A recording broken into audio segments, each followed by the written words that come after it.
David resta à Jérusalem. C'est important ça. C'est déjà pour souligner une chose capitale. Verset 2. Un soir, et dans certaines versions c'est écrit l'après-midi, un soir, David se leva de sa couche et comme il se promenait sur le toit de la maison royale, il aperçut de là une femme qui se baignait et qui était très belle de figure. David fit demander qui était cette femme et on lui dit, n'est-ce pas Bathsheba, fille d'Eliab, femme du riz de Étienne? Et David envoya des gens pour la chercher. Elle vint vers lui, il coucha avec elle et après s'être purifiée de sa souillure, elle retourna dans sa maison. Amen. Amen. Première chose très importante pour toi et moi. Il est écrit l'année suivante, au temps où les rois se mettaient en campagne, comme je l'avais souligné la dernière fois. Ce qui veut dire que lorsque le royaume était en guerre, c'est le roi lui-même qui prenait la tête de l'armée. Amen. Donc, au moment où David devait être à la tête de son armée pour combattre, David va dire non, moi je reste chez moi. Et il est resté chez lui. Et il n'arrivait pas à dormir. Il commençait à s'ennuyer.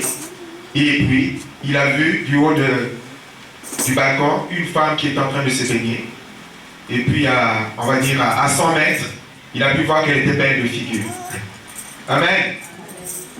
Sans tourner autour du pot, deux choses déjà qui apparaissent. Un, que nous devons tous retenir, que tu dois retenir. Chaque fois que tu n'es pas là où Dieu voudrait que tu sois, tu seras vulnérable, tu seras faible et tu seras vaincu. Amen. Parce que Dieu sera en vainqueur avec toi là où il attend que tu sois. Amen. Là où il attend que tu sois. Un exemple simple qu'on comprenne. Si le vendredi soir tu ne peux pas être à la réunion de prière parce que tu ne veux pas, tu t'exposes. Si le dimanche matin tu ne peux pas être à l'église parce que tu ne veux pas, tu t'exposes. Si au moment où Dieu t'a dit dans ta relation personnelle, tel moment tu dois lire la Bible ou prier ou intercéder ou faire je ne sais pas quoi, tu ne le veux pas, tu t'exposes. Et un jour, ça sera l'occasion pour toi de tomber. Amen. Parce que pendant un temps, dans ces moments de désobéissance où tu n'es pas là où Dieu voudrait que tu sois, tu te crois fort, tu résistes, tu tiens bon, mais un jour, tu vas tomber. Amen. Un jour, tu vas tomber. C'est pour cela que dans le combat spirituel, il est écrit que parmi les armes spirituelles, il y a le zèle, il y a l'engagement, qu'on est chaud bouillant pour Dieu. Donc c'est une arme spirituelle. Si au moment où tu dois être chaud et bouillant, toi tu es froid en train de regarder ta télé ou ton match, voilà, je ne vais pas à la réunion, la veille de prière parce que j'ai l'Italie qui joue je ne sais pas contre qui. Mais en ce moment-là, tu es en train d'emmagasiner du poison sur toi-même qui un jour, tu tomberas sans même que tu t'en rendes compte. Comme nous allons voir pour David. Il n'était pas, c'était pas la première fois lorsque vous lisez l'histoire de David, c'était pas la première fois qu'il faisait cela. Il va envoyer le général, au lieu lui-même d'être là où Dieu attendait qu'il soit. On voit même que parfois quand il envoie le général, au lieu d'avoir une grande victoire, la bataille devient encore plus compliquée, plus difficile. D'ailleurs, c'est ce que, lorsque vous lisez la suite, c'est un peu ce qui va se passer. Parce que l'onction de la victoire était sur le roi. Et donc là où le roi était, Dieu était là, la victoire était présente. Mais quand tu délègues là où Dieu t'a pas dit de déléguer, il n'y a pas la même victoire, il y a même parfois beaucoup plus de complications. Amen. Donc on le retient, retiens-le. Chaque fois que tu ne seras pas là où Dieu attend que tu sois, tôt ou tard, tu vas tomber. Amen. Si David est tombé, c'est pas toi et moi qui allons dire, ah non, moi je ne peux pas, je suis vigilant, je suis machin, toute chose. Parce que chaque fois que Dieu veut que tu sois quelque part, il a prévu de l'essence spirituelle pour continuer la route. Mais toi, tu n'es pas là. Et Dieu sait que devant, tu as des batailles qui vont venir. Comment tu vas tenir? Et c'est pour cela qu'on a des gens qui tombent, qui descendent, qui tombent, se lèvent, tombent, ne peut pas grandir spirituellement. Il est toujours en train de faire comme Saül, des excuses sur des excuses, des excuses sur des excuses. Si Dieu n'est pas à la première place, ce n'est pas la peine de chercher loin. Ce n'est pas qu'on t'a bloqué, ce n'est pas qu'on t'a envoyé des malédictions, mais c'est que toi-même, tu t'es mis dans une position de faiblesse spirituelle. Amen. Deuxième point. Quand il y a ce vide, la convoitise va t'amener à regarder le péché comme extraordinaire. Amen. Nous qui allons à la plage, même à 30 mètres, tu peux voir qu'une femme est belle de figure?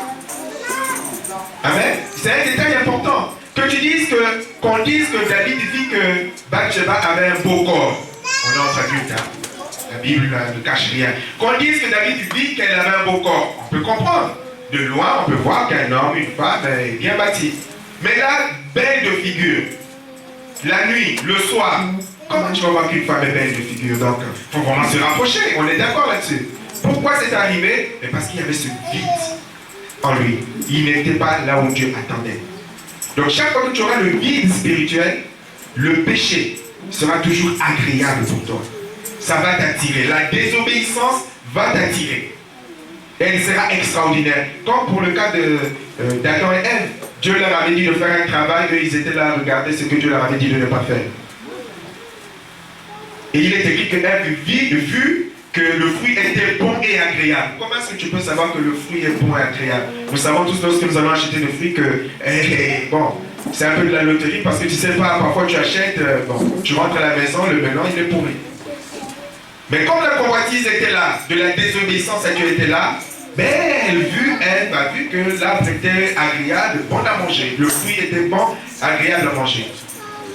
Amen. Lorsque la séduction du péché et de la désobéissance est là, le péché même le plus pire devient agréable pour toi. Amen. Devient agréable. Là où au début tu savais que même dire un petit mensonge, ton cœur battait pas, je ne peux pas le faire.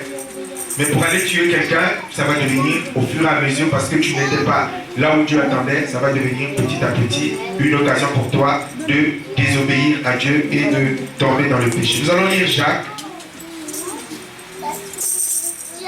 Jacques 1, 13 à 15.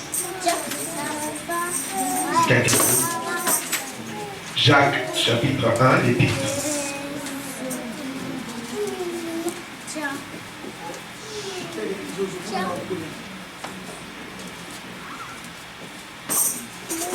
On reviendra après au texte principal. Quelqu'un a trouvé pour lire? Chapitre 1, le verset 13 au verset 15.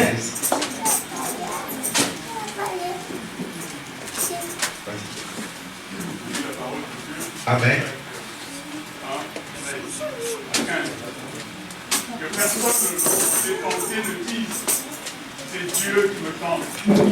Car Dieu ne peut être tenté par le mal. Et il ne tente lui-même personne.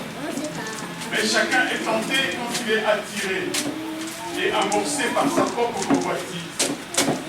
Oui, la convoitise, lorsqu'elle a conçu, enfante le péché, et le péché étant consommé, produit la mort. Amen. Amen. Amen. Amen. Amen. Produit la mort. Alors lorsqu'on dit péché ici, comme partout dans la Bible, c'est désobéir à Dieu. Amen. Donc ne mettons pas tout de suite l'adultère ou je ne sais pas trop quoi. Tout ce qui est désobéissance à Dieu. Amen. Donc quand l'apôtre Jacques écrit, il écrit aux églises. L'église chrétienne venait de naître, je ne sais pas combien d'années après. Donc dans les églises, il y avait beaucoup de comportements qui n'étaient plus conformes. Donc il va écrire aux églises pour les remettre à la vérité. Quand il écrit ceci, c'est déjà parce qu'il y a des chrétiens qui étaient tentés par le mal et ils disaient que c'était Dieu. Est-ce que vous suivez? Comme disait le pasteur le vendredi, il y a les gens qui ont le Saint-Esprit et ils vont dire que c'est le Saint-Esprit qui va les amener à désobéir à Dieu. Et l'apôtre va remettre les choses à leur place pour dire que non, c'est ta chair qui t'amène à désobéir à Dieu. Il ne faut pas mettre Dieu dans ton péché. Amen. Dieu ne peut pas tenter par le mal. Mais lorsqu'on est séduit par la désobéissance à Dieu, lorsqu'on est séduit par l'égoïsme, lorsqu'on est séduit par ce qui nous plaît, ce qui nous fait plaisir, ce qui nous rendrait heureux, parce que lorsqu'on est dans cette situation de séduction, on a l'impression que cette chose-là, tant qu'on ne l'a pas assouvie, on est malheureux. Amen. Tant qu'on est comme lié, parce que tu as désobéi à Dieu, ton cœur n'est plus avec Dieu, tu n'es pas là où Dieu voudrait que tu sois, et qu'au fur et à mesure tu t'es laissé endormir par la séduction du péché, cette chose-là devient vitale pour toi. Et quand tu tombes là-dedans après, tu avais l'impression que c'était vital, finalement c'était pas aussi vital que ça. Mais pourquoi est-ce qu'on en arrive à cette situation? Parce que la séduction est là, la convoitise rentre, et puis le péché commence à t'attirer, et puis tu es obligé de tomber. Obligé de tomber parce que tu n'es plus avec Dieu. Amen. Donc faisons attention. Je crois que c'est un rappel pour chacun d'entre nous. Quand tu es attiré, amené à faire quelque chose, tu sais que ce n'est pas la volonté de Dieu, il ne faut pas mettre Dieu là-dedans. Amen. Il ne faut pas mettre le Saint-Esprit là-dedans. Et les chrétiens, ils sont champions pour ça. Amen. Champions. Mais Dieu ne peut pas tenter quelqu'un dans la désobéissance à sa parole. Impossible. Si tu commences à trouver des excuses pour désobéir à Dieu, ben tu es mort spirituellement. C'est fini pour toi. Amen. Est-ce qu'on comprend ceci? Donc, jamais Dieu ne te tentera, ne te poussera à désobéir à sa parole. Amen. Parce que parfois, nous les chrétiens, on se croit tellement, on va dire comment, spécial. Je suis tellement spécial pour Dieu que pour moi, j'ai fait alliance avec Dieu pour me permettre de commettre tes péchés. Non. Il n'y a rien au-dessus de la parole de Dieu. Rien. Amen. Rien. Donc, il faut toujours veiller. C'est pour cela que la Bible dit que veille sur ton cœur plus que toute autre chose. Parce que c'est de ton cœur viendra les sources de la vie. Mais quand la corruption est là, lorsque la corruption est déjà là, ça devient grave. Ça devient grave. Tu es aveugle, c'est sûr et certain que tu vas tomber, que tu vas t'égarer loin de Dieu. Mais pendant ce temps, tu vas dire, c'est Dieu qui me conduit. C'est Dieu qui m'a parlé. Jusqu'au jour où tu vas commencer à payer le prix de cela. Et tu réaliseras que c'était ta chair, que ce n'était pas Dieu. On revient à 2 Samuel.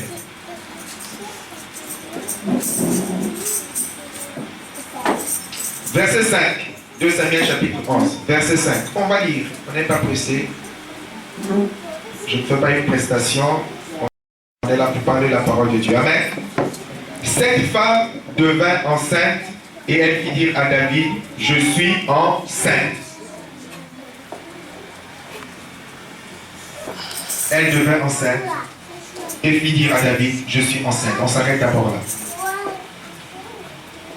Lorsqu'on joue avec le feu, lorsqu'on joue avec le péché, un jour, il va te piéger et te bloquer.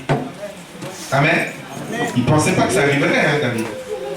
Donc, première réaction, boum, elle est enceinte. Oh là là, qu'est-ce que j'ai fait? Qu'est-ce que j'ai fait? Et c'est là où souvent aussi les chrétiens arrivent dans ce genre de situation. Tu as désobéi, tu as monté ton plan, tu as monté ton coup, boum, Dieu te bloque. Porte fermée. Qu'est-ce que tu fais? Tu fais pire ou tu fais moins? Tôt ou tard, je voudrais nous le dire. Le péché dans lequel tu es, chacun pour sa part, si tu n'y es pas, gloire à Dieu.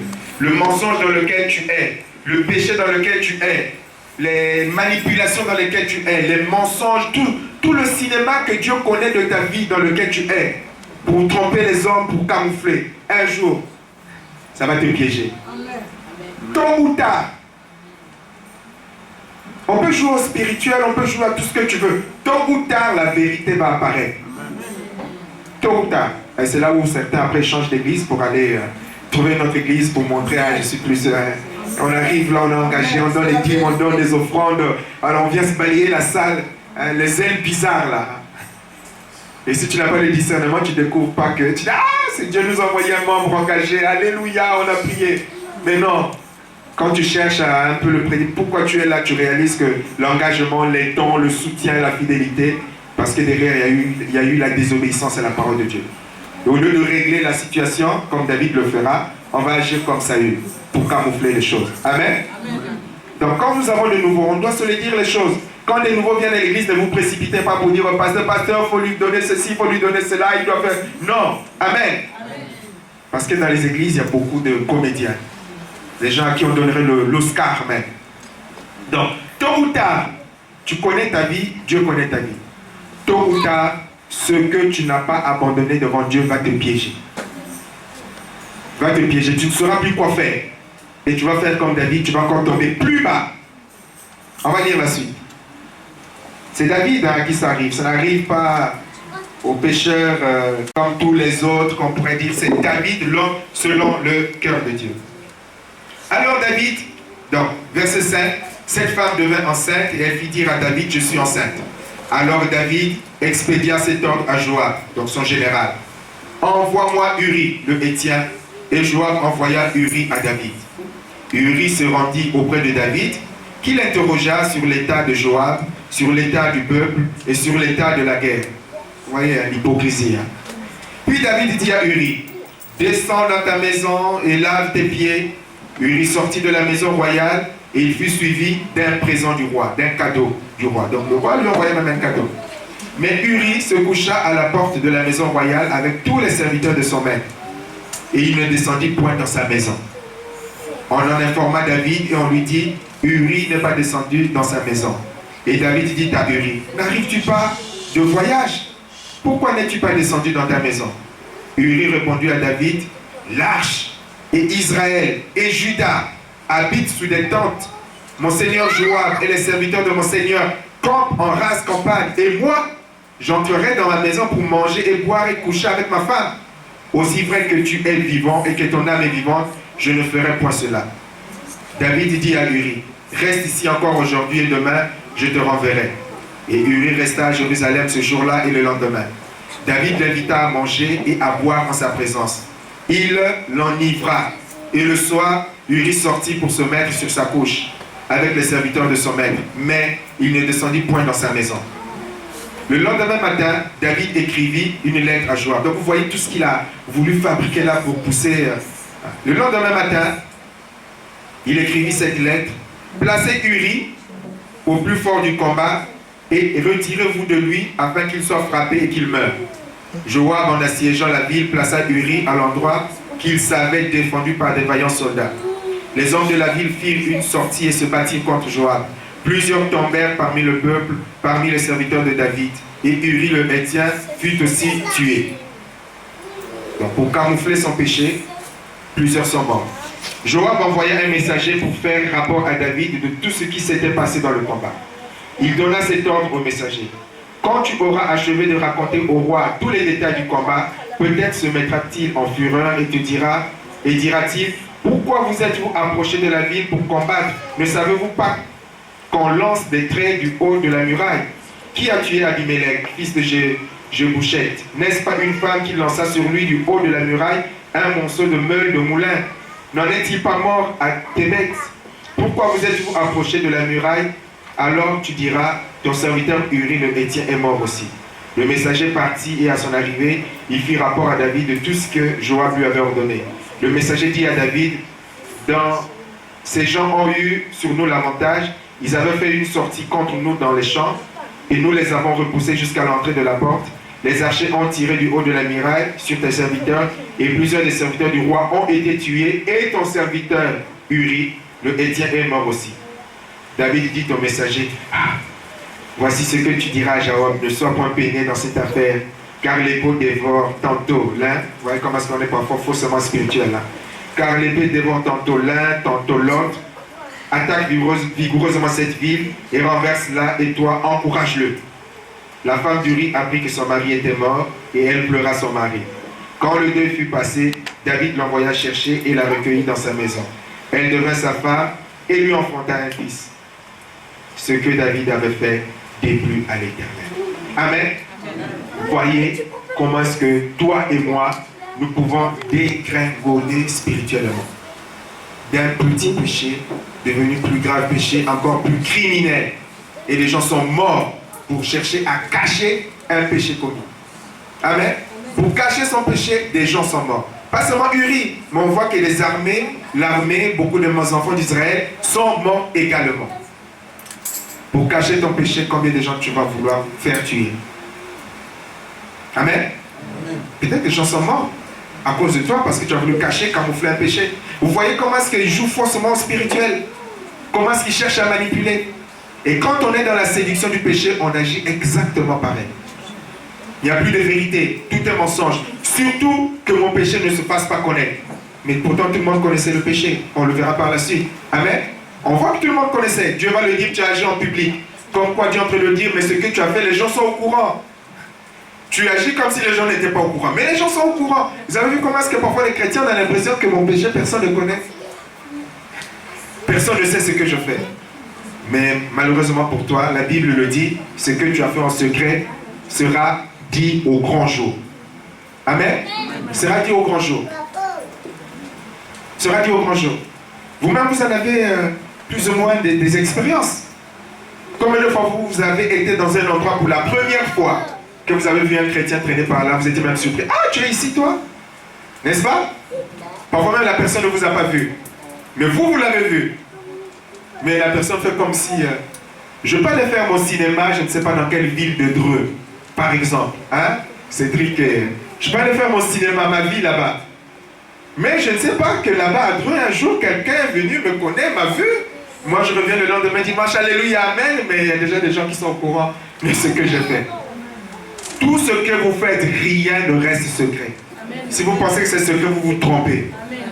Amen. Et puis, ce n'est pas parce que le pasteur ne vient pas vous voir pour vous le dire.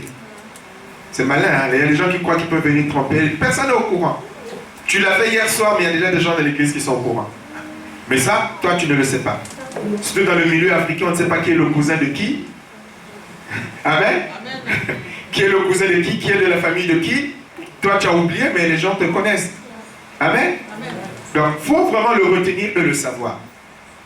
David va chercher à masquer et à cacher son péché. Chaque fois que tu voudras masquer, cacher ton péché, il y aura d'autres personnes qui spirituellement deviendront des victimes. Amen. Amen. Deviendront des victimes. Parce que par ta ruse, tu voudras tromper beaucoup de monde. Ce que nous retenons, verset 27, la fin, ce que David avait fait déplut à l'Éternel. Donc Dieu avait tout vu. Parce que parfois on a l'impression que Dieu ne voit pas. Amen. Il avait tout vu, Dieu. C'est pour cela que nous devons apprendre à craindre plus Dieu que les hommes. Donc Dieu a vu ce que David a fait, le complot qu'il a fait, les machinations qu'il a fait, tout ce qu'il a fabriqué. Uri est mort, Dieu a regardé. Peut-être que Dieu espérait, dans son cœur, c'était peut-être que David va se ressaisir, peut-être qu'il va se ressaisir, peut-être qu'il va se ressaisir. Non, David s'est enfoncé davantage. Dans tout ce que tu fais en secret, Dieu voit et Dieu sait. Amen. Dieu voit et Dieu sait. Et tôt ou tard, il va t'arriver ce que Dieu va faire avec David. Il pensait que c'était passé.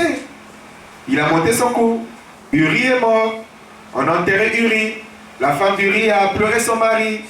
Et il a dit, bon voilà, maintenant qu'il n'y a plus d'Uri, allez, je viens monter mon coup d'état là, comme certains qui veulent se remarier dans toutes les conditions, et que dont on ne célébrera jamais les mariages dans cette église. Je le redis encore publiquement. Et il va chercher Uri, il va chercher Bathsheba pour en faire sa femme. Et après, c'est là où Dieu va parler. Amen. Et toi, tu agis. Toi, tu as monté ton coup. Maintenant, moi, Dieu, je rentre en action. Chapitre 12.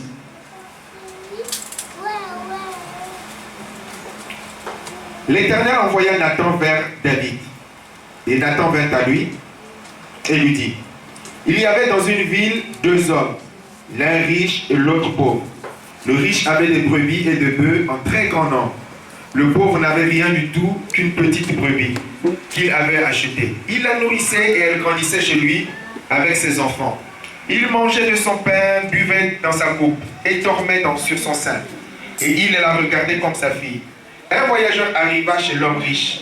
Et le riche n'a pas voulu toucher à ses brebis et à ses bœufs pour préparer un repas au voyageur qui était venu chez lui. Il a pris les brebis du pauvre et l'a apprêté pour l'homme qui était venu chez lui.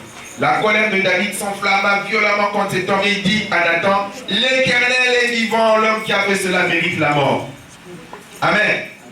Je m'arrête d'abord là pour rappeler ce que nous avions dit dernièrement. Souvent, notre dureté de cœur trahit notre mauvaise santé spirituelle. Amen. Comme les pharisiens. Notre dureté de cœur trahit souvent notre mauvaise santé spirituelle. Parce que quand tu es en bonne relation avec Dieu, tu ne peux pas être dur de cœur. Ça c'est clair et net, hein? Le reste ça c'est du cinéma. Quand tu es en bonne relation avec Dieu, tu ne peux pas être dur de cœur. Tu diras on va intercéder, on va aider. On va encore espérer. Il faut pardonner, il faut tendre la main. Mais quand on est implacable comme les pharisiens, comme le Seigneur Jésus, vous avez vu comment est-ce que Jésus va être dur envers les pharisiens? Jamais il n'a été dur comme ça. Même avec la femme adultère, Jésus ne va pas être dur. Mais avec les pharisiens qui se croyaient spirituels mais qui étaient implacables, mais parce qu'ils n'avaient pas une bonne relation avec Dieu, Dieu va être encore plus dur, plus sévère avec eux. Donc souvent, ta dureté là, les gens, c'est ça qui est étonnant avec les chrétiens. Lui-même, sa vie n'est pas en règle avec Dieu. Mais quand il parle de quelqu'un d'autre qui est dans le péché, et puis quand tu découvres, tu dis, mais attends, mais si on l'appliquait à toi, tu ne veux pas qu'on pardonne, mais toi là, tu veux qu'on pardonne ce que tu as fait. Tu juges aussi sévèrement l'autre, mais toi-même, ce que tu as fait, c'est 1000 fois plus. Et encore, ce que tu as fait n'est connu que de 2-3 personnes, mais toi, ce que tu as fait est connu de tout le monde. Mais on est implacable. Mais comment les chrétiens peuvent, même quelqu'un qui est chrétien peut agir comme ça? Mais toi. Mais toi. Amen. La dureté de cœur souvent trahit quelque chose qui ne va pas spirituellement. Et ça, c'est un indicateur pour toi, pour te dire il y a quelque chose qui ne va pas. Et ce qui n'allait pas chez David, c'était justement ça. En fait, sa dureté, c'était contre son propre péché, qu'il ne voulait pas reconnaître. Et là donc, Dieu va parler. Verset 7. Et Nathan dit à David, tu es cet homme-là. Ainsi parle l'Éternel, le Dieu d'Israël. Je t'ai point pour roi sur Israël, et je t'ai délivré de la main de Saül. Je t'ai mis en possession de la maison de ton maître. J'ai placé dans ton sein les femmes de ton maître, et je t'ai donné la maison d'Israël et de Juda. Si cela eût été peu, j'y aurais encore ajouté. Pourquoi as-tu méprisé la parole de l'Éternel en faisant ce qui est mal à ses yeux? Tu as frappé de l'épée Uri le Héthien. Tu as pris sa femme pour en faire ta femme, et lui tu l'as tué par l'épée des fils d'Amon. Maintenant, l'épée ne s'éloignera jamais de ta maison, parce que tu m'as méprisé, et parce que tu as pris la femme d'Uri le Héthien pour en faire ta femme. Ainsi parle l'Éternel, voici je vais faire sortir de ta maison le malheur contre toi, et je vais prendre sous tes yeux tes propres femmes, pour les donner à un autre, qui couchera avec elle à la vue de ce soleil, car tu as agi en secret, et moi, je ferai cela en présence de tout Israël et à la face du soleil. Et David dit à Nathan, j'ai péché contre l'Éternel. Et Nathan dit à David, l'Éternel pardonne ton péché, tu ne mourras point. Amen. Donc, quand Dieu lui après tout le cinéma que tu peux faire, Dieu se lève pour te dire, voilà, tu as fait, moi maintenant je vais te dire ce que je veux faire. Tu t'assois et tu dis, Seigneur, j'espère pour certains d'entre nous, tu dis, Seigneur, je préfère reconnaître mon péché. Amen. C'est terrible hein, ce qui va arriver à David. Parfois on a l'impression que parce que c'est moi, Dieu ne va pas agir comme il ferait. Mais ça va être terrible les conséquences du péché de David. Sur lui et sur sa famille, terrible. Terrible. Le frère, je ne sais plus comment il s'appelle, Amnon je crois, va violer sa demi-sœur. Donc viol, inceste dans la même famille. Parce qu'il avait plusieurs femmes. Et à cause de cela, le frère direct de la fille qui sera violée va monter 2 ans après un complot pour tuer son propre frère. L'épée va pas s'éloigner. Et après, Absalom va faire quoi? Quand Dieu dit que je vais donner tes femmes à quelqu'un d'autre qui couchera avec elle en public, tu ne vas pas aller chercher un étranger. Hein? C'est le propre fils de David qui publiquement, sur le même endroit où il avait vu Bathsheba, en public, va coucher avec les femmes de son père. Amen. Donc, il y aura 7 malédictions qui vont s'abattre. Le sang, le meurtre, le viol, l'inceste. Et David va même être chassé du pouvoir. Comme un malpropre. On ne joue pas avec Dieu. Amen. On ne joue pas avec Dieu. Tôt ou tard, ce que tu fais en cachette contre la parole. Dieu ne va pas dire que tu as péché contre les hommes. Dieu va dire que tu as méprisé. C'est-à-dire que ma parole a été donnée, tu ne l'as pas respectée. Comme tu n'as pas respecté ma parole, je t'ai laissé le temps de faire, maintenant moi j'agis. Pour ce que tu as fait, voilà les conséquences. Et les pauvres enfants, ils vont aussi en souffrir, en pâtir. Amen. Ne soyons pas des gens égoïstes. Par tes choix, tu vas faire que tes enfants puissent souffrir. Quand on a l'amour véritable pour ses enfants, on réfléchit à 4 fois. Amen. On fait le choix de Dieu qui dit que celui qui obéit à la parole de Dieu, la bénédiction jusqu'à 1000 générations sont là. On fait ce choix-là. On ne fait pas le choix de celui qui désobéit jusqu'à l'autre génération, les conséquences vont tomber. Amen. Donc, ton péché à toi aura des conséquences sur toi et sur tes enfants et sur ta famille. Amen. Tu as pensé à ton plaisir à toi, tu as pensé à ta jouissance à toi, mais les conséquences, c'est tout le monde qui va en subir. Alors, il faut réfléchir avant de faire n'importe quoi. Amen. Vous n'avez pas dit, pasteur, c'est pas vrai. Regardez tous les chrétiens qui vivent dans les désordres, regardez les conséquences dans les familles. Vous n'allez pas me dire, c'est pas vrai. Amen. Regardez toutes les conséquences. Alors, si toi, tu n'en tires pas les leçons pour dire, ah, il ne faut pas que je fasse pareil, ça veut dire que tu as perdu la tête. Amen. Et tu seras doublement puni par Dieu. Parce que tu es un homme averti ou une femme avertie. Amen. Donc réfléchissons et faisons très attention. Ça va être terrible. Ce qui va venir va être terrible pour lui. Je ne sais pas si vous pourriez supporter cela. C'est peut-être là où c'est vraiment l'homme selon le cœur de Dieu. Non. Ça va être humiliant pour lui. Son fils va le chasser du pouvoir. Son fils va coucher avec ses femmes. Vous vous rendez compte? Nous là, si notre propre mari ou notre femme va à regarder ailleurs, là, on dit ah c'est grave, c'est grave, c'est grave, c'est terminé. Mais ton fils, vous voyez l'humiliation publique? Donc Dieu te regarde. Et un jour, quand il va dire tu as assez agi, tu as assez fait ton cinéma, maintenant moi je pars, ça va être terrible. Et c'est là où après on court les églises pour les délivrances, pour ceci, pour cela. Mais si Dieu ne te convainc pas, comme ce qui nous arrive à nous, serviteurs de Dieu de cette église, si Dieu ne nous convainc pas de faire quelque chose, on ne le fera pas. Amen. Quand après vous avez vos problèmes avec vos femmes, vos maris de nuit, parce que vous avez désobéi à la parole de Dieu, tu ne veux pas obéir à la parole de Dieu, ne m'appelle même pas. Amen. Il arrive un moment où Dieu dit même à son serviteur, vous là qui m'avez embêté les serviteurs de Dieu, on l'a appelé, il n'est pas venu. Dieu dira, tu ne bouges pas. Alors soit je bouge pour faire plaisir à l'église, le pasteur s'est déplacé, soit je ne bouge pas parce que Dieu m'a parlé, sans que je donne des explications, ou sans que le pasteur Peter me donne des explications, ou sans que Maman Nelly ou d'autres personnes qui sont à l'écoute de Dieu me donnent des explications. Parfois c'est ce qui arrive.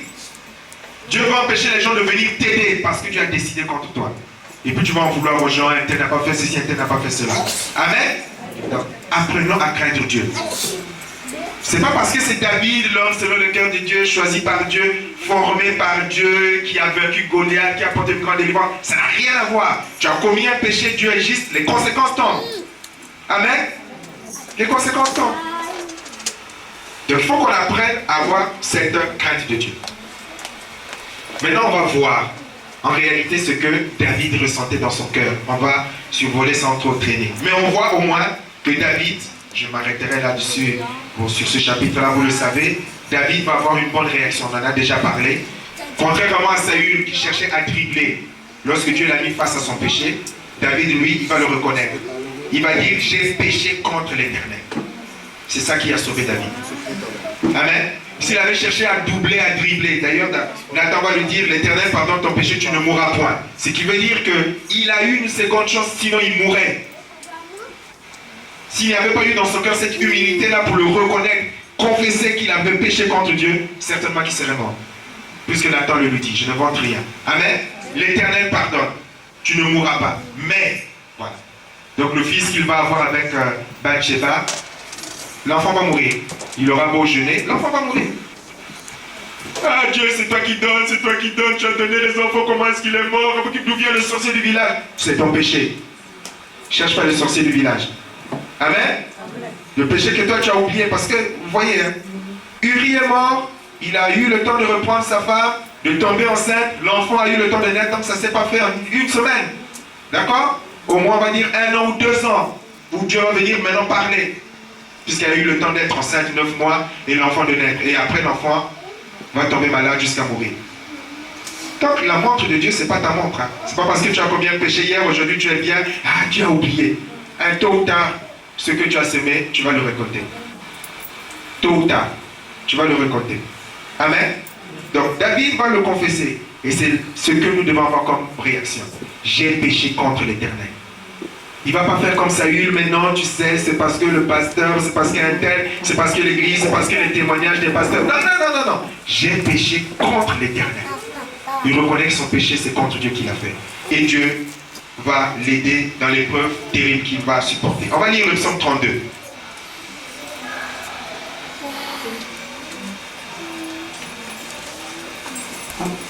On va lire 2 psaumes, le 32 et le 51.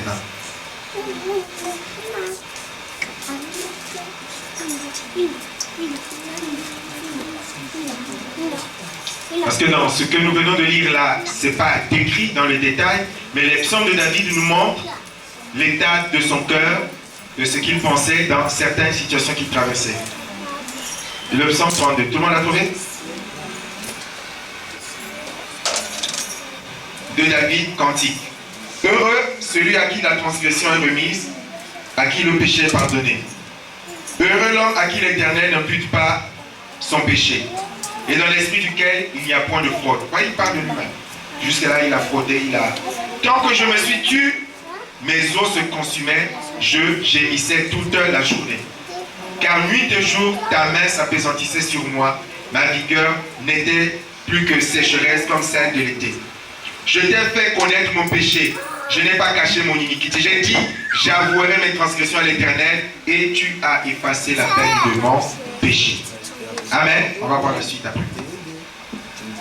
C'est pour dire quoi? Même si David était là, dans sa maison, dans son royaume, mais comme c'est quelqu'un qui avait une relation avec Dieu, au fond de lui, ce qu'il avait fait, d'ailleurs c'est pour cela qu'il était si dur, si implacable, il était mal à l'aise. Amen. Il était mal à l'aise. Et quand on voit même ses os se consumer, c'est-à-dire que certainement même la culpabilité de son péché l'avait même certainement amené à tomber malade. C'est bizarre que certains, lorsqu'ils sont dans la désobéissance à la parole de Dieu, sont capables de vous dire, ah moi Dieu est avec moi, j'ai la paix, je suis tranquille. On est tous passés par là. Amen. Qui n'a pas fait? Si quelqu'un dit c'est pas vrai, tous. On sait qu'on est dans la désobéissance et on demande quand même Dieu est avec moi, je suis en paix, j'ai le bonheur, Dieu est fidèle, alléluia, alléluia, alléluia. Mais dans le fond, quand le Saint-Esprit est réellement là, il y a vous savez, la voix du Saint-Esprit, la Bible dit que c'est un murmure doux et léger qui est là de temps en temps pour t'empêcher de vivre. Amen. Qui vient te rappeler, il y a quelque chose qui ne va pas. Quand tu es sensible au Saint-Esprit, il vient te dire, il y a quelque chose qui ne va pas. Et quand tu sais, quand tu as appris, quand tu as cultivé cette relation avec Dieu, tu es capable de t'arrêter et de dire, mais qu'est-ce qui me dérange? Et le Saint-Esprit va te dire, voilà ça, tu ne l'as pas réglé. Et tu le règles. Amen. Mais on peut vivre à tomber malade. Tu as mal fait, mais tu le gardes, tu le défends, tu te débats, tu fais comme Saül, jusqu'au point où Saül après s'est retrouvé possédé d'un esprit. On peut en arriver là, parce que tu ne veux pas confesser ton péché, tu n'as pas voulu régler ton problème avec Dieu, désobéissance, ça aurait pu arriver à David, tu te retrouves même possédé, tu as perdu la tête. Vous savez que la désobéissance à la parole de Dieu, au fur et à mesure, peut t'amener à te comporter comme un fou. Vous saviez ça? Comme un fou, quelqu'un qui a perdu le sens, qui ne raisonne plus. Tu te demandes même qu'est-ce qui se passe dans ta vie. Donc, il faut veiller sur l'état de nos cœurs pour que le plaisir que donne le péché ne te donne pas une bonne conscience. Parce que lorsque la Bible dit que lorsque ta conscience n'est plus sensible au Saint-Esprit, c'est la catastrophe pour ta vie spirituelle. Amen. C'est l'apôtre Paul qui le dit à Timothée. Que ceux qui n'ont pas gardé leur conscience pure, ils ont fait naufrage par rapport à la foi. Donc si ta conscience est maintenant capable de supporter le mensonge, la tromperie, la fausseté, la fraude, et que tu vis normalement, tôt ou tard, on revient à ce que l'apôtre Paul dira, ils ont fait naufrage par rapport à la foi. Et ils se disent docteurs, ils ne connaissent même pas ce qu'ils disent. C'est-à-dire que parfois dans la séduction de ton péché, tu vas enseigner les autres sur la parole de Dieu pour justifier ton péché. C'est ce qui arrive. Donc tu contrôles la parole de Dieu, tu commences à justifier, mais Dieu aussi peut, Dieu aussi, Dieu... Quand c'est comme ça, je regarde, je me tais, j'examine. Je dis celui-là, il faut une délivrance pour que Dieu l'éclaire, parce que là, c'est pas la peine. Je ne veux pas discuter avec les esprits. Amen. Amen. La parole de Dieu, hein, comme l'apôtre Paul le dit, la conscience a été souillée, maintenant tu commences à retourner, mais Dieu aussi a dit, à patati patata. Mais tu n'es plus dans la vérité, tu es dans le mensonge. Il n'y a que Dieu qui peut t'aider, si possible, à sortir de cette influence. Verset 5, verset 6. Qu'ainsi, donc si tu es dans le péché, il faut avouer. J'avouerai mes transgressions à l'Éternel. Qu'ainsi tout ton pied te prie au temps convenable, si de grandes eaux débordent, elles ne t'atteindront nullement. Tu es un asile pour moi, tu me garantis de la détresse, tu m'entoures de champs de délivrance. Donc c'est ce que David va dire. Et Dieu va lui répondre, et qui te répond aussi certainement à toi aujourd'hui. Je t'instruirai et te montrerai la voie que tu dois suivre. Je te conseillerai, j'aurai le regard sur toi. Mais ne soyez pas comme un cheval ou un mulet sans intelligence. On les bride avec un frein et un mort dont on les part, afin qu'ils ne s'approchent point de toi. Beaucoup de douleurs sont la part du méchant, c'est-à-dire celui qui n'obéit pas à Dieu. Tu souffriras. Même si dans ton péché tu crois que tu es heureux, mais tu vas en souffrir. Mais celui qui se confie en l'Éternel est environné de sa grâce. Amen. Beaucoup de douleurs à celui qui n'obéit pas, tôt ou tard. Mais celui qui se confie en Dieu, celui-là, la grâce de Dieu l'accompagne. Donc Dieu lui dit que je vais t'instruire, je vais te conseiller, mais à condition que tu ne sois pas comme un cheval. Amen. Le cheval, tu es obligé de le tirer la main, il faut aller à gauche, maintenant il faut aller à droite, maintenant tu dois t'arrêter, maintenant tu dois avancer. C'est pas comme ça le chrétien. Le chrétien se laisse conduire par le Saint-Esprit sur le plan, le chemin de Dieu. Seigneur, qu'attends-tu de moi? Va à gauche, je vais à gauche. Seigneur, qu'attends-tu de moi? Va à droite, je vais à droite. Mais il ne va pas à gauche, il ne va pas à droite. Chaque fois, il faut le ramener à gauche. Parfois, le ramener, l'arrêter, le bloquer. Non, ça, c'est pas la vie chrétienne que Dieu attend de ses enfants. Donc Dieu dit, mais je vais t'instruire. Je vais te montrer le chemin que tu dois suivre, à condition que tu sois soumis et obéissant. Amen. Que tu sois soumis et obéissant. Si tu n'es pas soumis et obéissant, je ne peux pas te montrer le chemin. Si chaque fois il faut te rattraper, si chaque fois il faut te ramener.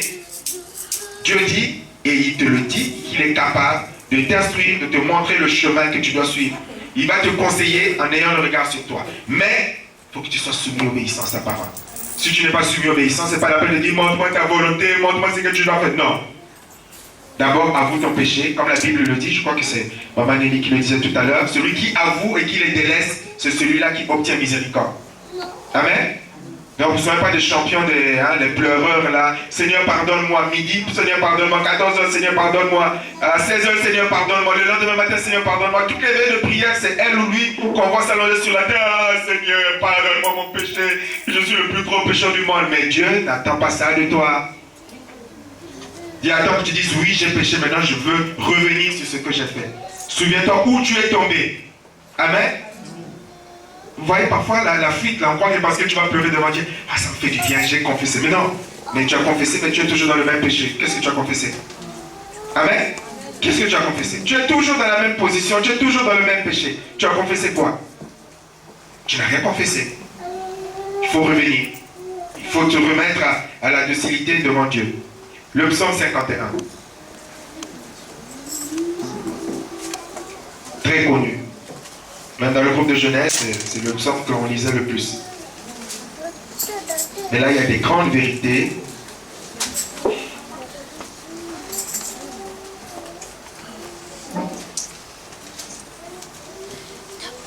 Amen. C'est toujours David par rapport à sa situation. C'est pour ça qu'il faut toujours lire la Bible avec tous les passages qui ont trait à la situation. Au chef des chantres, psaume de David, lorsque Nathan le prophète vint à lui, après que David fut allé vers Bathsheba.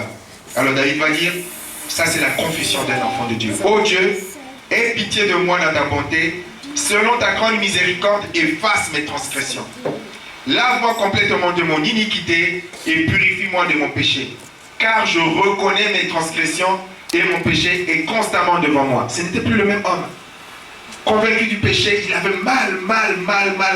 C'est pas comme nous, convaincus du péché, mais non, moi je continue, moi je vis continuer ma vie de péché. Il avait mal, il dit Seigneur, il faut que j'ai péché contre toi seul et j'ai fait ce qui est mal à tes yeux, en sorte que tu seras juste dans ta sentence, sans reproche dans ton jugement. Aucune fois, David, lorsqu'il a subi les conséquences de son péché, des terribles conséquences, aucune fois, il s'est fâché contre Dieu. Contrairement parfois à toi et moi. Dieu, mais Seigneur, pourquoi ça m'arrive? Qu'est-ce qui m'arrive? Qu'est-ce que j'ai fait? Je ne mérite pas cela, pourtant je suis engagé. Non, aucune fois. Ce qu'il a fait avait des conséquences, il a accepté de subir les conséquences, sans murmurer. Et quand Dieu a vu cela, Dieu a pu le ramener. On verra ça une autre fois. Dieu a pu le ramener dans la position. Amen. Aucune fois. Donc il dit, tu seras, si tu décides de me tuer, tu peux me tuer, c'est normal. J'ai péché contre toi. Et dans une autre histoire, on a le temps, on partage la parole de Dieu. De toute façon, on a commencé en retard le culte. Dans une autre histoire, je ne sais pas si vous vous rappelez, la fois où Dieu, on va dire dans la Bible plutôt, Satan va mettre sur le cœur de David de faire le recensement. Et donc David doit faire le recensement, et Dieu avait interdit cela. Et donc Dieu va envoyer un fléau. Il va dire à David, voilà, je te donne 3 fléaux. Lesquels tu choisis. Et donc à cause de ce péché, David, le fléau va s'abattre sur les enfants d'Israël. Et David va voir que les enfants d'Israël sont en train de mourir une fois de plus à cause de son péché. Parce que l'ange de l'Éternel est en train de les dessiner. Et là aussi David va prendre la parole pour dire, mais c'est moi qui ai péché. Prends ma vie. Mais ceux-là, qu'est-ce qu'ils ont fait? Donc on voit quel état de cœur il avait. Là où nous, on va dire, moi je suis meilleur que Mathilde. Mathilde, tu peux prendre, c'est une grande pécheresse, mais moi je suis, pas moi, n'est-ce pas? Surtout que c'est une nouvelle baptisée. David a toujours eu le cœur, il accepte ses responsabilités. Là où nous fuyons nos responsabilités, où nous trouvons les excuses. Tu seras juste dans ta sentence, sans reproche dans ton jugement. Parce que parfois, quand nous le lisons, mais pendant ce temps, on n'est pas content que les conséquences arrivent. On voudrait bien que les conséquences disparaissent. Lui, David va dire sans reproche dans ton jugement. Voici, je suis né dans l'iniquité et ma mère m'a conçu dans le péché. Mais tu veux, je reviendrai là-dessus, verset 7, si j'oublie, vous me le dites avant que je termine. Mais tu veux que la vérité soit au fond du cœur, faisant pénétrer la sagesse au-dedans de moi. Purifie-moi avec l'hysope et je serai pur. Lave-moi et je serai plus blanc que la neige. Annonce-moi l'allégresse et la joie, et les eaux que tu as brisées se réjouiront. Détourne ton regard de mes péchés, efface mes iniquités. Ô Dieu, crée en moi un cœur pur, renouvelle en moi un esprit bien disposé. Ne me rejette pas loin de ta face, ne me retire pas ton Esprit Saint. Rends-moi la joie de ton salut ou de ta délivrance ou de ta guérison, et qu'un esprit de bonne volonté me soutienne. J'enseignerai tes voies à ceux qui les transgressent, et les pécheurs reviendront à toi. Ô Dieu, Dieu de mon salut, délivre-moi du sang versé, et ma langue célébrera ta miséricorde. Seigneur, ouvre mes lèvres, et ma bouche publiera ta louange. Si tu eusses voulu des sacrifices, je t'en aurais offert, mais tu ne prends pas plaisir aux holocaustes. Les sacrifices qui sont agréables à Dieu, c'est un esprit brisé. Ô Dieu, tu ne t'éternis pas un cœur brisé et contrit. Répands ta grâce et tes bienfaits sur Sion. Donc David était brisé par la prise de conscience du péché grave qu'il avait commis. Là où nous, parfois, nous ne sommes même pas dérangés dans notre sommeil, alors que ce que nous avons fait est archi grave. Amen. Et on voit la qualité de la confession de David. C'est sur ça, la qualité. Ce n'est pas des paroles en l'air, mais des paroles profondes et qui expriment une vérité biblique. Ne me retire pas ton esprit. Seigneur, je t'en supplie, ne me retire pas ton esprit. Parce qu'il avait vu ce qui était arrivé à Saül quand Dieu lui a retiré son esprit. C'est un mauvais esprit qui est arrivé.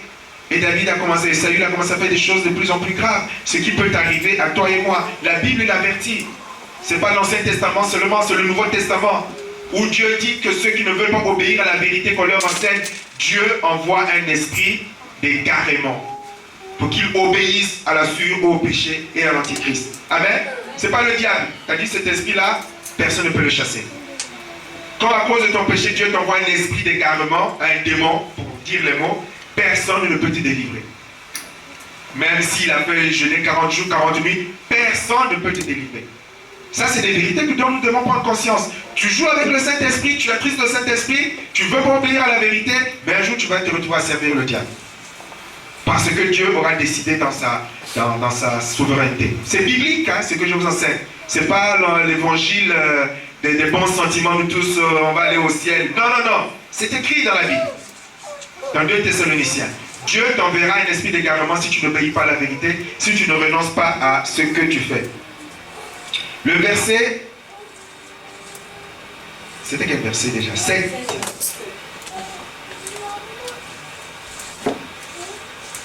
Ah oui, parce que je suis passé au verset 51. Verset 7, il dit, voici, je suis né dans le péché et ma mère m'a conçu dans l'iniquité. On va terminer par ce verset. Quand je préparais, je pensais à cela. C'est un verset sur lequel on a partagé aussi entre les papas lorsque nous parlions de nos foyers, de la vie de couple et tout. Il faut que nous réalisions ce que je disais en début, que les conséquences de nos péchés, nos enfants peuvent et certainement les héritent. Amen. Héritent les malédictions. Ce n'est pas le ministère du combat spirituel, mais c'est une vérité. Amen. C'est une vérité qui est écrite. Ton péché, tes malédictions, tes enfants vont les hériter. Jusqu'au jour où eux-mêmes, Dieu voulant, ils vont se convertir pour mettre fin à cette malédiction-là. Mais tu peux aider tes enfants et les enfants de tes enfants. Tu ne vis pas pour toi-même. Tu vis pour tes enfants, pour les enfants de tes enfants, pour les enfants des enfants de tes enfants, pour les enfants des enfants des enfants de tes enfants de tes enfants. Amen. Peut-être que vous ne l'avez jamais réalisé. Donc il faut investir spirituellement pour votre descendance. Amen. Faut investir. Il ne faut pas que ton enfant te dise j'ai vécu tel malheur, telle situation, parce que toi tu as été, voilà, un jour tu voulais te faire plaisir, tu es parti faire n'importe quoi et c'est moi qui subis. Donc il y a des conséquences qui sont là. Et aussi, dans nos familles, c'est à cela que je voulais arriver. Vous savez, il y a des malédictions qui sont réelles, qui sont liées aux familles. Amen. Donc, à un certain moment, parce que tu es chrétien, un enfant de Dieu, il faut être capable de s'asseoir de regarder, se dire, mais dans ma famille, il y a quoi comme malédiction? Je ne dis pas d'aller chercher des révélations extraordinaires et des choses qui sont visibles. Amen. Il n'y a pas besoin de chercher des choses extraordinaires. Ce qui arrive dans nos familles, si dans ta famille les gens ne sont jamais mariés, c'est visible. Il n'y a pas besoin d'inspiration pour ça. Mais ce n'est pas normal. Donc tu es capable de te dire, mais les gens ne se marient jamais. Les enfants, dans ma famille, on a des enfants à gauche et à droite. Dans ma famille, on ne peut pas dépasser tel niveau scolaire. On ne peut pas voir, je ne sais pas trop quoi. Chacun est capable de s'asseoir pour le regarder, examiner. Et se dire, moi je suis chrétien, un enfant de Dieu maintenant. Je ne dois pas perpétuer cela. Il faut être capable. Mais si tu le sais et que tu continues à perpétuer cela, c'est grave. Amen. On va lire un verset qui est important. 1 Pierre, chapitre 1. Là, vous pouvez le souligner. Là, il n'y a pas d'excuse. 1 Pierre, chapitre 1, verset 14 au verset 19. 1 Pierre. Et nous terminerons par ce passage. 1 Pierre 1.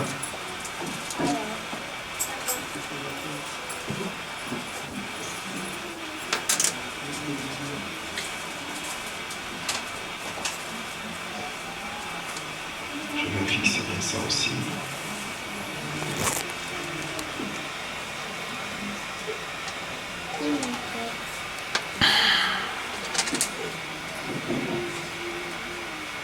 Voilà, 1 Pierre chapitre 1, à partir du verset 14.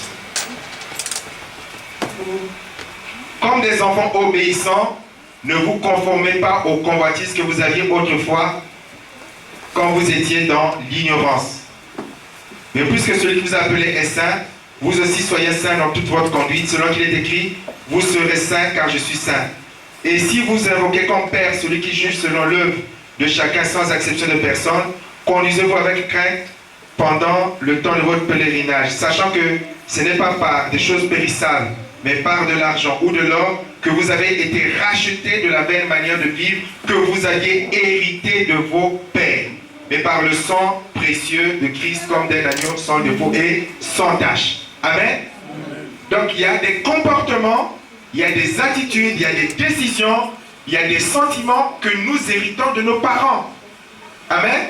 Je ne parle pas forcément du parent, du père ou des parents directs. Peut-être que ceux qui étaient bien avant. Amen. Donc n'allez pas voir votre mère ou votre père pour peut-être que lui-même ou elle-même aussi a subi les conséquences de ce que quelqu'un d'autre a fait avant. Amen. Donc n'allez pas le voir pour dire voilà, on nous a dit que c'est à cause de toi. Mais lui aussi, elle aussi est victime. Mais toi, si tu prends conscience de cela en tant qu'enfant de Dieu, que tu réalises que tu ne dois pas perpétuer cela, tu dois être capable de dire je prends la décision. Amen. La Bible dit que vous serez rachetés de la même manière de vivre. Non, vous avez été rachetés. Maintenant, c'est à toi de le savoir ou pas. Amen. Il y a quelqu'un qui témoignait, qui disait que pendant longtemps, il vivait toujours dans la peur des démons, dans la peur des démons, dans la peur des démons, dans la peur des démons. Jusqu'au jour où il a réalisé ce passage, il dit, et sur lequel je prêcherai cet après-midi à ce ministère, si quelqu'un est en Christ, il est une nouvelle créature. Quand il a pris spirituellement conscience de cela, mais les démons étaient vaincus. Amen. Mais ça ne se fait pas automatiquement, c'est ça le problème. Je nous l'avais prêché, je crois, un jour. Même Jésus, lorsqu'il a été tenté par le diable lui a dit quoi? Si tu es réellement le Fils de Dieu. Amen. Il savait qu'il était le Fils de Dieu. Mais il est quand même venu lui dire si tu es réellement. Ce qui veut dire qu'il y aura des choses dans vos vies où le diable, il ne le dira pas comme ça, mais qui auront l'impression de te dire, mais est-ce que tu es réellement? Mais si tu n'as pas la parole de Dieu, si tu n'as pas l'autorité de Dieu, une relation avec Dieu pour contrer cela, tu vivras les malédictions de la famille alors que tu as été libéré, comme disait le pasteur Richel le vendredi soir. Tu as été libéré, mais tu ne sais pas que tu as été libéré. Tu te retrouves encore toi-même sous l'esclavage. Amen. Et c'est à nous de réagir. Amen. Quel que soit le péché de nos parents qui nous ont conduits dans cette situation. Donc si tu sais que dans ton péché, les gens font ceci, il faut prendre des mesures pour dire, moi, je vais contrer cela. Amen. Je vais vivre le contraire. Je ne veux pas donner aux gens. On est, pour nos familles, le message qui fera dire à nos familles que c'est possible.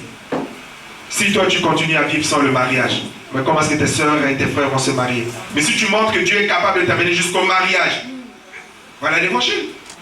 Toi, tu dis que tu es chrétien, mais tu continues à vivre comme les autres. Pourquoi est-ce qu'on va aller vers ton Dieu? Amen. Mais tu as pourtant reçu le pouvoir de régler les choses spirituelles de ta famille. Maintenant, c'est à toi de décider. Amen. Tu t'assois pour dire ma famille, qu'est-ce qu'il y a dans ma famille? Dans ma famille, pendant un temps, à partir de 23 ans, 24 ans, c'était douteux, tout le monde mourait. Mais si tu es capable de dire, mais moi je suis un enfant de Dieu, ma vie appartient à Dieu. Comme dit le psalmiste, je ne mourrai pas, je vivrai, je verrai la miséricorde de Dieu. Et quand tu as 22 ans et demi, les démons vont commencer à attaquer. Si tu ne sais pas réagir pour dire, vous pouvez faire ce que vous voulez, c'est mon Dieu qui tient ma vie. Que tu commences aussi à avoir peur, au point d'aller voir les féticheurs pour avoir des protections, au point où tu commences à envoyer le feu pour détruire je ne sais pas trop qui, et que tu t'exposes toi-même à être massacré par l'ennemi, tu vas mourir. Mais ce n'est pas parce que Dieu ne t'a pas protégé, mais parce que tu n'as pas pris par la foi la victoire. Amen. Amen. Mais jamais, il ne faut pas croire que quand la vie dit que celui qui est en Christ est une nouvelle créature, voilà, le diable le sait, il va rester tranquille. Il fera tout pour que tu vives les malédictions de ta famille. Il fera tout pour que tu doutes que tu es un enfant de Dieu. Il fera tout pour que tu ne vives pas le bonheur avec Dieu. Maintenant, c'est où tu le crois, où tu te laisses manipuler bêtement pour vivre ce que le diable est en train de faire, et après il rigole, pour décourager après nos membres de la famille, pour dire, mais finalement, on est condamnés, nous, dans notre famille, à ne pas avoir le bac, à ne pas faire ceci, à ne pas faire cela. Mais tu es capable de renverser la vapeur dans le nom puissant de Jésus. Amen. On s'élève pour prier.